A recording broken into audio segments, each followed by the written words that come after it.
Nesta manhã eu falarei sobre projetos bem-sucedidos. À noite pregarei também àqueles que desejam um verdadeiro feliz ano novo. Tiago 4, verso 13. Eia, agora vós que dizeis, hoje ou amanhã iremos a tal cidade e lá passaremos um ano e contrataremos e ganharemos.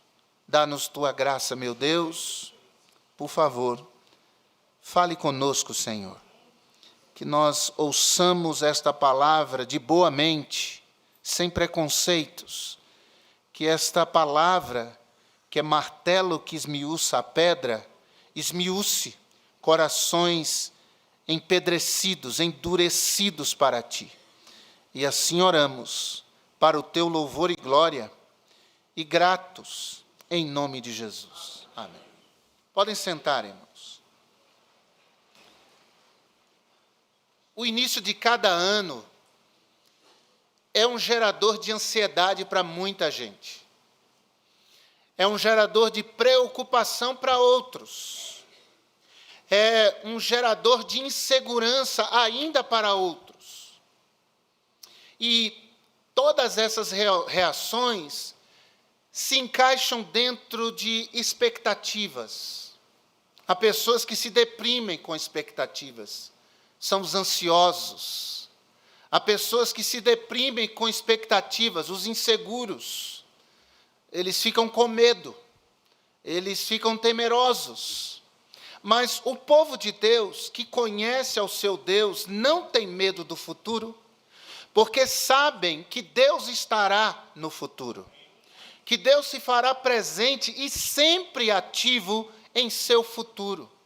A palavra nos exorta a não nos inquietarmos quanto ao dia de amanhã, quanto que haveremos de comer, beber, quanto àquilo que precisaremos para nos vestir, ou, em resumo, com o suprimento de necessidades. Jesus procurou acalmar o coração dos seus discípulos, que se de fato são verdadeiros discípulos, seguidores de Jesus, haverão de descansar em sua misericordiosa providência.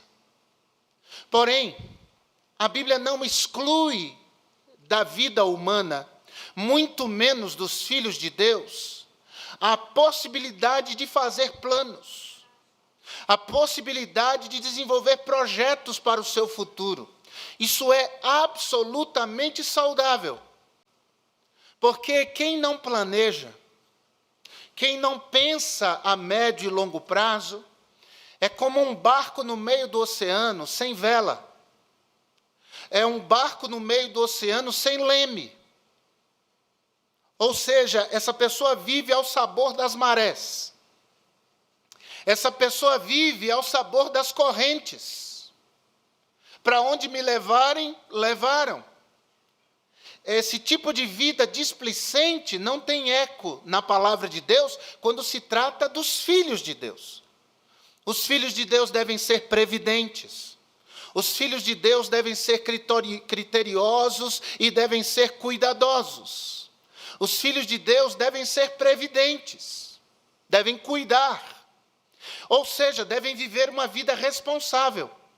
Provérbios 16, verso 1, diz que do homem são as preparações do coração, ou como há em outra versão, o coração do homem pode fazer planos. Ao homem foi dado o planejar, ao homem foi dado a possibilidade de sentar para planejar a sua vida. Isso é perfeito, isso é correto. Então, quando nós pensamos sobre projetos, devemos olhar para isso com muita seriedade e com muito cuidado. Afinal de contas, temos um novo ano diante de nós. Estamos nos primeiros dias de 2025 e nenhum de nós aqui é adepto da teologia ou da filosofia de Martinho da Vila, que diz, deixa a vida me levar. A ideia da música pode ser muito interessante. Mas o servo e a serva de Deus não são levados pela vida. Há um outro fator. Há uma força motriz. Há um trabalhar em nós que nos conduz vida afora. E por isso nós temos que ser cuidadosos quanto à nossa vida em relação aos planos que fazemos. Por isso, para longe da ansiedade, pois a ansiedade é inútil, para longe da preocupação, porque a preocupação não acrescenta nada, não podemos acrescentar um côvado à nossa altura, não podemos acrescentar um côvado à nossa vida, nosso Senhor muito bem nos ensinou assim, porém é importante o planejamento, planos para a vida. E diante disso, alguns conselhos que quero lhes dar nesta manhã, a fim de nortear a sua vida com princípios da palavra em relação aos seus projetos, aos seus planos, aos seus sonhos, às suas aspirações. O primeiro conselho é o seguinte: ao planejar, considere os riscos. Veja o que Tiago diz no verso 13. Eia agora vós, que dizeis, hoje ou amanhã iremos a tal cidade, e lá passaremos um ano, e contrataremos, e ganharemos. Verso 14, ele pondera, digo-vos que não sabeis o que acontecerá amanhã, porque que é a vossa vida? É um vapor que aparece por um pouco e depois desvanece, some, desaparece. Ou seja, a vida está sempre aberta a possibilidades não esperadas, não planejadas. Mesmo em planejando a vida, nós somos surpreendidos, porque a vida não é matemática. Já dizia o poeta português, navegar é preciso, é matemático, é lógico. 2 mais 2 é igual a 4. Para que os navegadores da antiguidade pudessem navegar, eles faziam cálculos. Eles dispunham de cartas náuticas. Eles levavam em considerações pontos muito precisos para poder navegarem. Navegar é preciso. Viver, não. Viver não é preciso. Viver não é exato. Viver é estar exposto a circunstâncias não planejadas.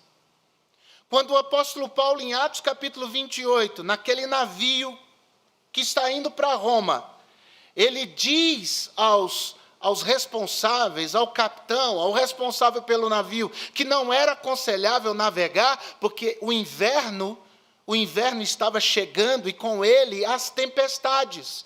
E o apóstolo Paulo diz, é melhor ficarmos aqui. Era o que se fazia. Os navios aportavam e ficavam esperando o período das tempestades passar. Isso é preciso, isso é exato. Passando o perigo, vamos navegar. Mas sopra lá um vento euroaquilão, e o responsável pelo navio diz, não, vai dar para a gente chegar mais adiante, vamos embarcar, vamos arpar. E acontece que, de repente, uma tempestade se forma e eles vivem em situação difícil a ponto de ir para o naufrágio. Ele é um exemplo do que é a vida quanto a essa questão de ser precisa, mas a vida, como majoritariamente é, sujeita à imprevisibilidade. Então, Tiago procura nos mostrar que nossos planos são frágeis. Nós fazemos planos para 2025, que vamos perder um pouco a barriguinha, que vamos economizar mais dinheiro, e vamos cuidar da nossa saúde, fazer exames, check-ups. Nós fazemos planos. Mas, ao final do ano, muita coisa não vai se realizar por causa dessa imprevisibilidade, por causa do infortúnio, por causa do inesperado. O pessoal faz assim, não, eu vou fazer um seguro de vida. Ninguém faz seguro de vida, irmãos. Todo mundo que tem seguro faz seguro de morte. Porque é isso. O que é que você se beneficiaria com um seguro de morte?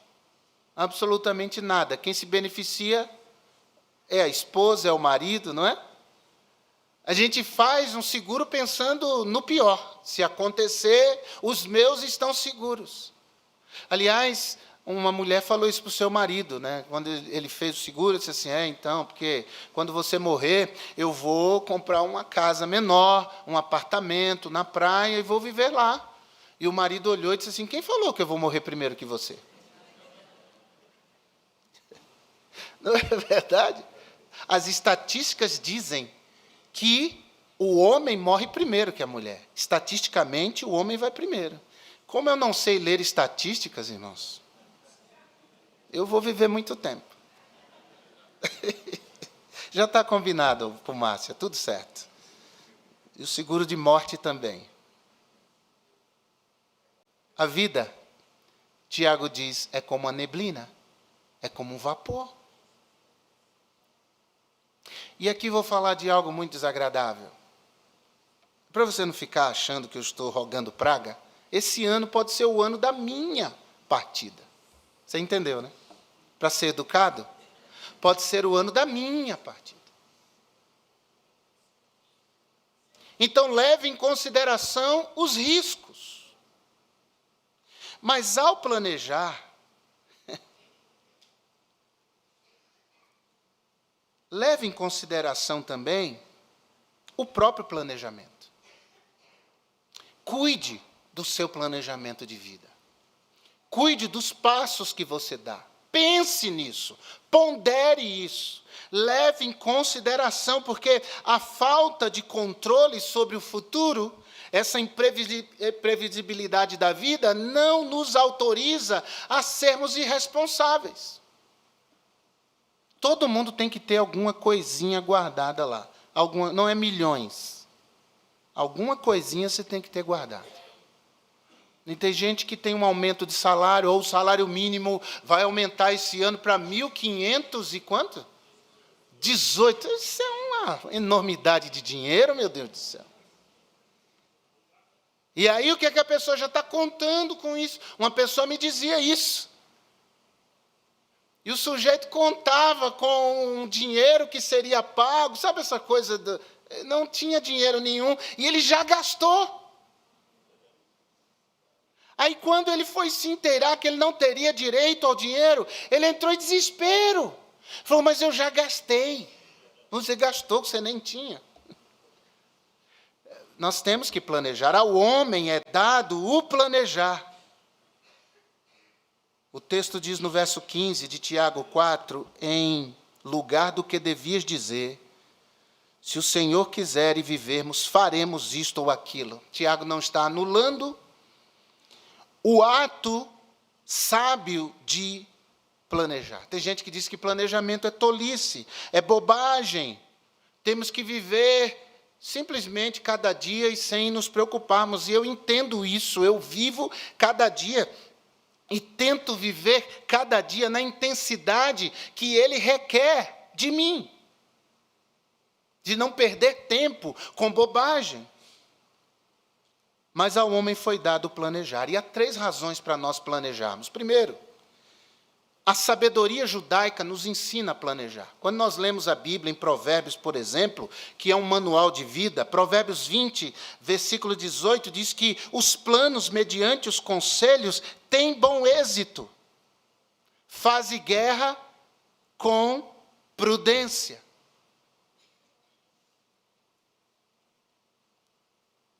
Ou seja, vai guerrear, vai entrar em uma demanda, calcule antes, planeje para ver se isso vale a pena. Provérbios, capítulo 6, verso 6, diz, vai ter com a formiga, ó preguiçoso, considera os seus caminhos e ser sábio. E por que Salomão nos manda aprender da sabedoria das formigas? Verso 8 de Provérbios 6. Provérbios 6, versículo 8. Na colheita ajunta o seu mantimento e na época seca prepara o seu pão. O judaísmo tem isso. E aí nós acusamos os judeus de serem pão duros, né? Tem gente que faz chacota disso, que é pão duro, que não abre a mão para nada, e essa coisa. Mas quem guarda tem. Quem é previdente, cuidadoso, tem. Engasta tudo como se não houvesse amanhã.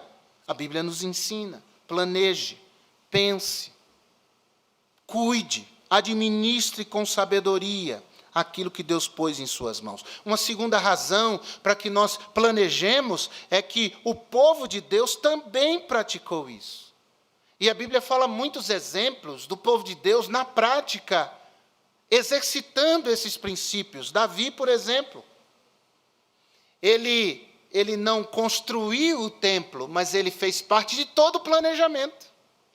E ele chama as pessoas iminentes de Israel, os sábios, os técnicos, para cada área, a fim de que esse projeto para o templo pudesse ser colocado no papel.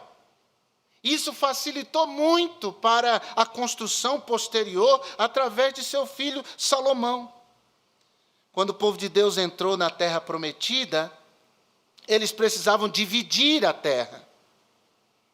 E em Josué 18, diz o seguinte: façam dela um gráfico relativamente à herança. É a ordem de Josué para as mentes pensantes, para que aqueles que lidavam com sabedoria na administração das coisas pudessem mapear a terra e fazer a divisão.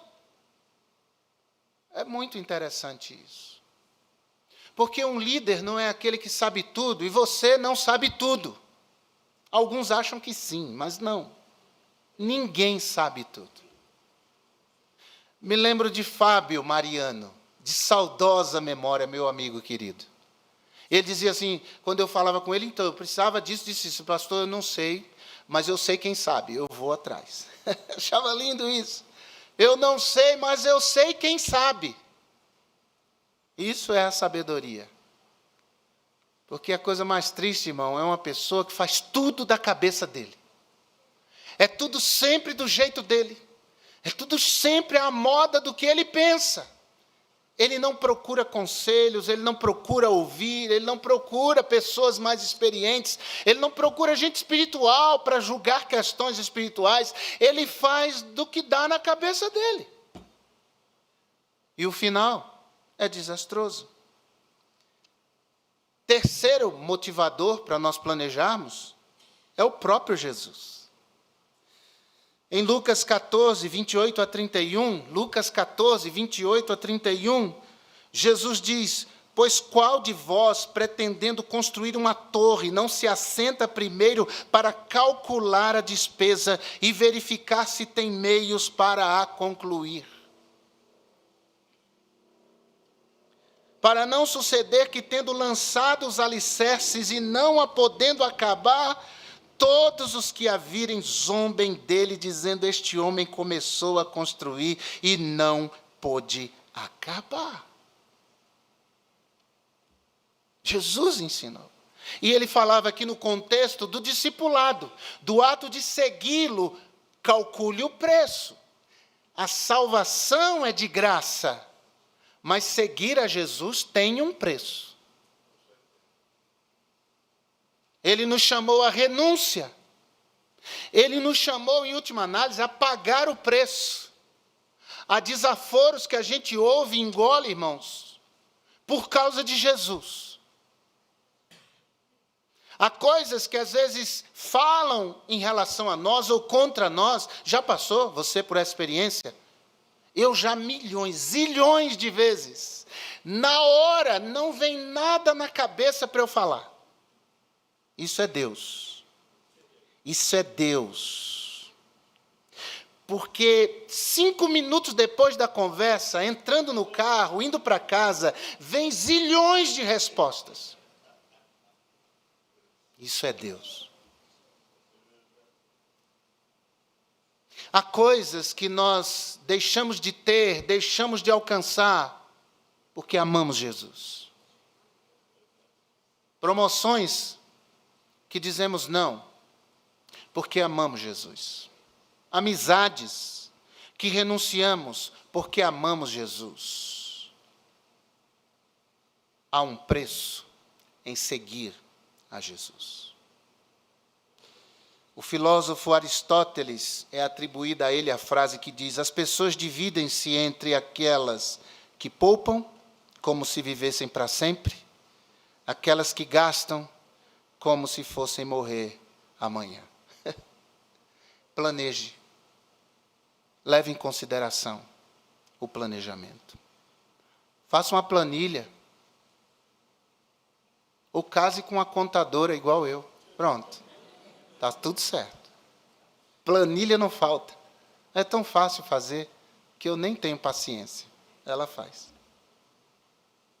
Põe na ponta do lápis.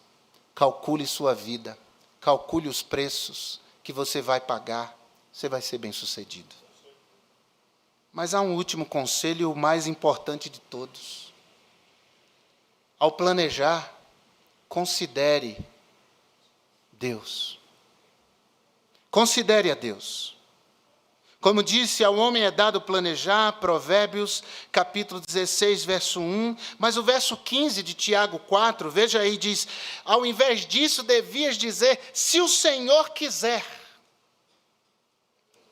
viveremos, viajaremos, compraremos, venderemos, se o Senhor quiser. Considere a pessoa maravilhosa de Deus nos seus planos. Submeta os seus planos a Deus. A palavra, ela sobejamente, ela nos estimula, ela até nos ordena, ela nos constrange a colocarmos os nossos planos, nossa vida, nossos sonhos, o que almejamos nas mãos do eterno Deus. Submeter a Ele os nossos planos. Por quê? Porque nós somos pequenos e limitados. Mas Deus cuida da agenda daqueles que nele confiam. Ele cuida. E como cuida? Não há perda maior na vida do que planejar e viver a revelia de Deus. Porque quem anda com Deus aqui sabe que já teve muitas perdas debaixo do controle de Deus. Deus tão somente fechou portas, lhe fez perder. Algumas vezes, levar prejuízo, quantas vezes já. Mas Deus sempre propõe uma forma de nos galardoar e nos compensar de outras maneiras, diante das perdas que Ele permite que nós tenhamos. Deus é fiel. Isso não é retórica vazia, isso é verdade da palavra do Eterno. Ele é fiel. Submeta seus planos, sua vida, sua vontade a Deus. Considere Deus em tudo. Aliás, é isso que Salomão diz nos Provérbios, no capítulo 3. Considera-o em todos os teus caminhos e Ele guardará as tuas veredas. Ao invés de dizer, eu vou fazer, eu consigo fazer, eu realizo, diga, se o Senhor quiser. Eu preciso orar, eu preciso dobrar os meus joelhos. Há muitos crentes vivendo uma vida, irmãos, destruída e derrotada, porque Deus não é Senhor dos seus planos. Eles frequentam igrejas. Eles podem até ter responsabilidades na igreja, mas a vida é totalmente desorganizada, desestruturada, destruída, porque Deus não está no controle dela. De quando em quando, isso acontece com seus pastores, viu? Orem por eles. De quando em quando, acontece um convite. Uma sondagem para ir pastorear outra igreja. Inclusive eu, viu? Mas a nossa resposta, graças a Deus, tem sido essa sempre. O nosso lugar, Deus nos quer em Cidade Ademar. Deus nos quer em Cidade Ademar. Isso não quer dizer que ficaremos aqui para sempre, porque é Deus que sabe. Mas, irmãos, o que Deus quer de nós neste momento é que fiquemos aqui. E aqui ficaremos. E o meu desejo do coração é ficar aqui até Jesus nos arrebatar ou Jesus nos ressuscitar quando da sua vinda. Mas uma coisa é certa, o dono da nossa vida é o Senhor. E todo crente tem que ser assim. Deixe-me consultar o meu Senhor primeiro. Eu não vou tomar nenhuma decisão antes de ir ao trono do meu rei, para saber dele o que é que ele quer. Considere a Deus sobre a sua vida. Eu já planejei coisas à revelia de Deus. Me lembro no ano de 1999, recebi um convite para pastorear uma igreja aqui em São Paulo. Eu estava numa pequena igreja de Santo André. E uma grande igreja, não era Cidade Ademar, uma outra grande igreja. O pastor me sondou e disse, você gostaria de vir trabalhar? Nós queremos que você venha trabalhar conosco. Eu era um rapaz de 29 anos. E eu disse para aquele pastor, eu vou. Na minha cabeça, as possibilidades são maiores, eu posso fazer mais, eu posso realizar mais para Deus, para o reino de Deus. Na minha cabeça, funcionou assim.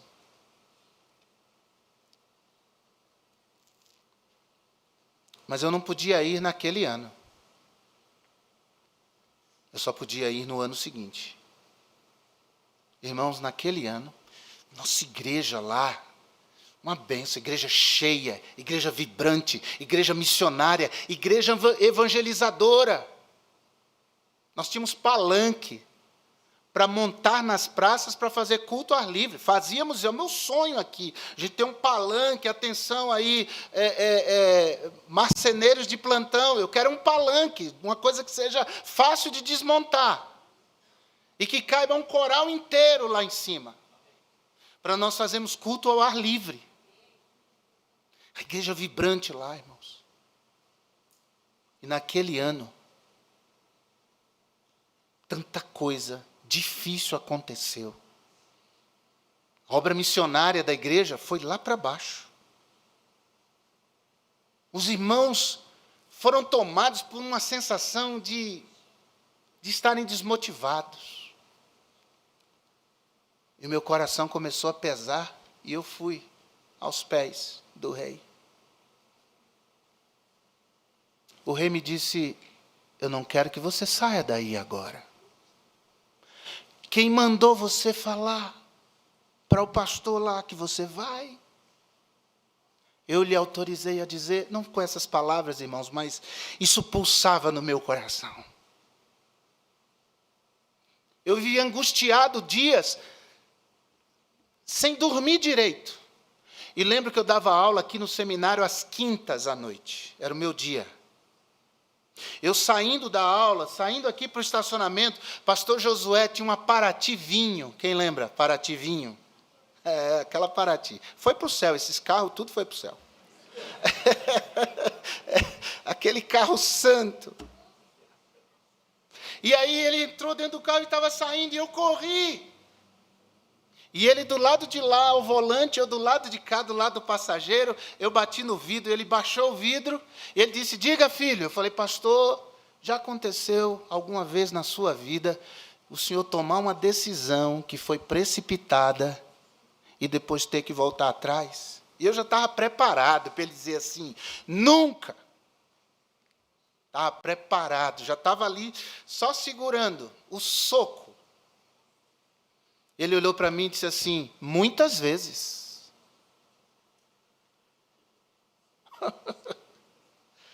Muitas vezes. Era a resposta que eu precisava. Eu agradeci a ele. Acho que eu nunca falei isso para ele, porque eu tinha perguntado. Mas talvez depois ele descobriu. Fui para casa, eu dobrei os joelhos e disse: Senhor, eu vou obedecer o Senhor. Liguei para aquele pastor veterano, de nome no nosso meio, e pedi para marcar uma reunião. E fui até a igreja dele, me assentei diante dele e abri meu coração. Pastor, eu me precipitei. Não era de Deus. Eu quero dizer para o senhor que eu não vou vir para cá. E já fiquei ali segurando na cadeira para ser chamado de moleque, de irresponsável, de tudo que não prestasse, mas eu ia acatar humildemente. Aquele pastor foi boca de Deus naquela manhã. E ele disse assim: pastor, fica em paz. Eu sou pastor. Eu sei como essas coisas são. Fica em paz.